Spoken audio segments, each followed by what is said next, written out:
Eugene Watts, um homem que ficou conhecido como The Slasher, que em uma tradução livre ficaria como o esfaqueador, já que esse era o seu principal método de ataque. Estima-se que o seu número real de vítimas pode até mesmo passar a casa dos 100, fazendo com que ele assim ocupe uma alta posição na lista dos assassinos em série mais sanguinários.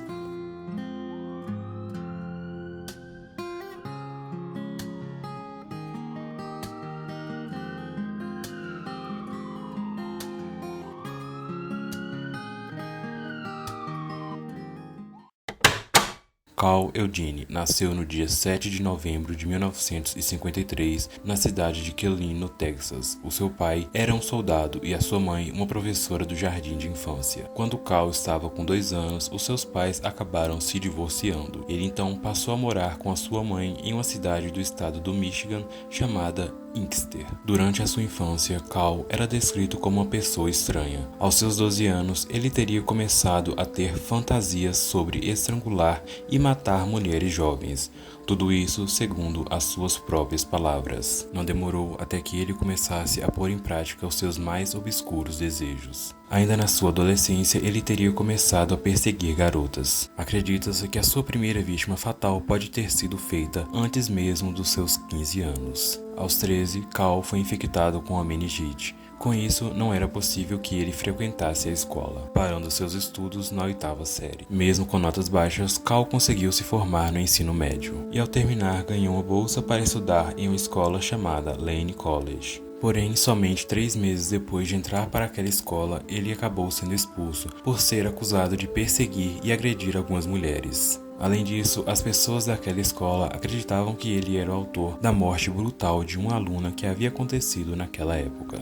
Contudo, sem provas suficientes, não era possível condená-lo. Em 29 de junho de 1969, Carl foi preso após agredir John Gave, de 26 anos. Depois do incidente, ele foi preso e levado para um hospital psiquiátrico em Detroit, já que após exames se concluiu que ele sofria de um retardo mental leve e alguns episódios de pensamentos delirantes. Embora, segundo um policial que o interrogou, ele seria uma pessoa muito inteligente e de uma ótima memória. Carl foi liberado do hospital em novembro daquele ano. A descrição dada pelo médico que cuidou do seu caso foi a seguinte: este paciente é um jovem paranoico que está lutando para controlar fortes impulsos homicidas.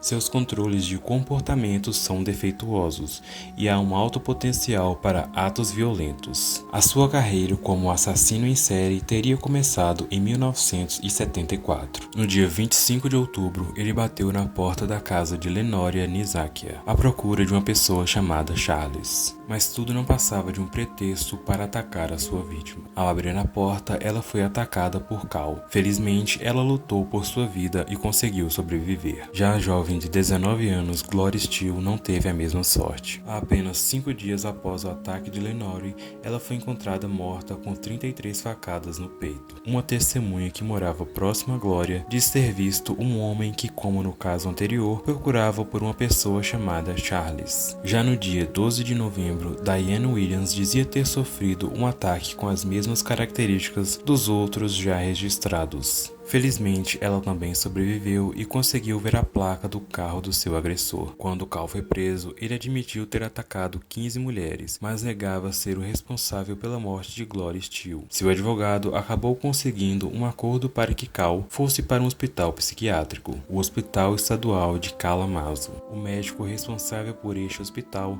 ao pesquisar sobre os seus antecedentes, descobriu que ele era o principal suspeito da morte de 2 mulheres que havia acontecido na instituição anterior. Ambas tiveram a causa da morte decretada como asfixia. Após passar apenas um ano detido, Carl estava de volta às ruas, dessa vez morando em Detroit com sua mãe. Em abril de 1980, a polícia foi chamada à casa de Shirley Small, de 17 anos. O motivo da denúncia seria porque Shirley foi atacada e repetidamente cortada por algo que as autoridades acreditavam ser um bisturi. Shirley Small sangrou até a morte na calçada onde caiu. A próxima vítima era Glenda Richmond, de 26 anos. Glenda foi encontrada morta na porta de sua casa, recebendo ao total 28 facadas. Rebecca Greer, a próxima vítima, também foi encontrada na porta de sua casa, já sem vida. Durante a autópsia foi determinado que Rebecca recebeu um total de 54 facadas. Nesse momento, liderada pelo detetive Paul Benton, a polícia realizava uma força-tarefa para capturar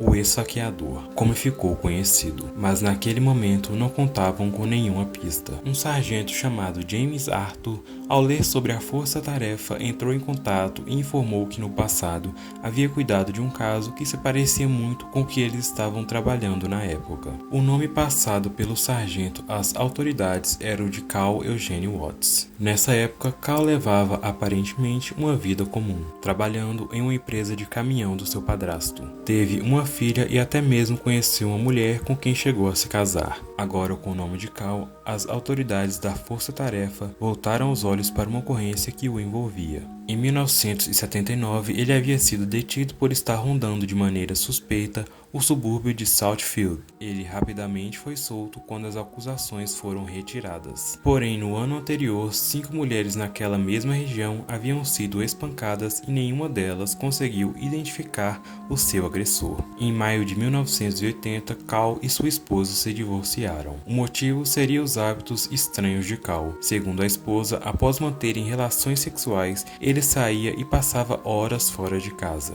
Em julho de 1980, algumas mulheres sobreviveram aos seus ataques. Em todos esses crimes havia um elemento em comum: o carro de Carl. Em 15 de novembro de 1980, uma mulher ligou para a polícia pois estava sendo perseguida. A polícia identificou o perseguidor como sendo Carl. Até este momento, a polícia ainda não tinha conseguido nenhuma prova forte o bastante que o ligasse a todas aquelas mortes. Em 5 de setembro de 1981, Lillian Tilley é atacada e morta no seu apartamento. Ainda naquele mesmo mês, Elizabeth Montgomery, de 25 anos, passeava com seus cachorros. Elizabeth foi morta ao ser esfaqueada no peito.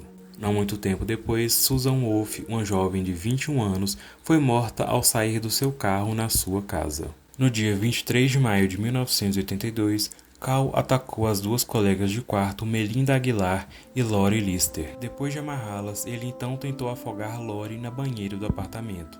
Por sorte, Melinda conseguiu escapar do seu cativeiro, pulando pela sacada do seu quarto. Já Lori foi salva por um vizinho. Dessa vez, Carl não teve como fugir e foi finalmente capturado. Próximo daquele local onde Carl foi impedido de cometer mais um de seus crimes, outra mulher não teve tanta sorte. O corpo de Michelle Madden foi encontrado na sua banheira. Durante o seu julgamento, Carl admitiu ter matado 80 mulheres entre o Canadá e os Estados Unidos. Mas ele decidiu que não iria dar mais detalhes, pois não conseguiu um acordo de impunidade com seu promotor. Em 3 de setembro de 1982, Carl Eugene Watts foi condenado a 60 anos de prisão. Algumas questões judiciais fizeram com que Carl tivesse sua sentença reduzida. Sendo assim, ele seria solto já no ano de 2006. Carl Eugene Watts morreu em 21 de setembro de 2007, aos 53 anos, enquanto ainda cumpria sua pena. A causa da morte foi dada como um câncer de próstata.